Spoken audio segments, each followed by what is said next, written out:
નમસ્કાર મિત્રો, વિડીયોમાં તમારું સ્વાગત છે। જી હા મિત્રો, અત્યારે હાલના મોટા અને મહત્વના સમાચાર સામે આવી રહ્યા છે। તો મિત્રો, સમાચારમાં વાત કરીએ તો પ્રયાગરાજમાં મોટી રેલ દુર્ઘટના, ટ્રેનની અડફેટે આવતા 5 લોકોના મોત, પાટા પરથી મૃતદેહ જોઈને ઊભી રહેલી ટ્રેનમાંથી નીચે ઉતરેલા 4 મુસાફરો પણ બીજી ટ્રેનની લપેટમાં આવી ગયા હતા। બુધવારે સાંજે આશરે 6:15 વાગે દિલ્હી હાવડા રેલ લાઇન પર પંચદેવરા ગામ પાસે એક યુવકની લાશ પાટા પર પડી હતી ને કાલકા એક્સપ્રેસના લોકો પાયલટે પાટા પર મૃતદેહને જોતાની સાથે સમય સૂચકતા વાપરીને ટ્રેન ધોબાવી દીધી હતી અને કંટ્રોલ રૂમને જાણ કરી હતી। જોકે ટ્રેન ઊભી રહેતા સર્જાયેલી કુતૂહલવશ પરિસ્થિતિમાં ટ્રેનમાંથી કેટલાક મુસાફરો નીચે ઉતરી ગયા હતા, જે તેમના માટે જીવલેણ સાબિત થયું હતું। કાલિકા એક્સપ્રેસ ઊભી રહી ત્યારે ટ્રેનમાંથી 4 યુવકો નીચે ઉતરીને ટ્રક પર પહોંચ્યા હતા। આ દરમિયાન કાલિકા એક્સપ્રેસના હોર્ન વાગ્યો એટલે આ યુવકો તરત ટ્રેનના પાટા માટે આગળ વધ્યા। બરાબર તે જ સમયે બીજી દિશામાંથી પુરુષોત્તમ એક્સપ્રેસ પૂરપાટ ઝડપી આવી પહોંચી હતી અને પાટા પર ઊભેલા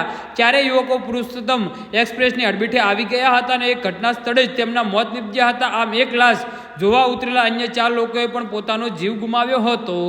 જી હા મિત્રો, તો આના વિશે તમારું શું કહેવું છે તો નીચે અમારી કમેન્ટ બોક્સમાં જરૂરથી જણાવજો અને અમારી યુટ્યુબ ચેનલને સબસ્ક્રાઈબ કરવાની ભૂલતા નહીં। ધન્યવાદ।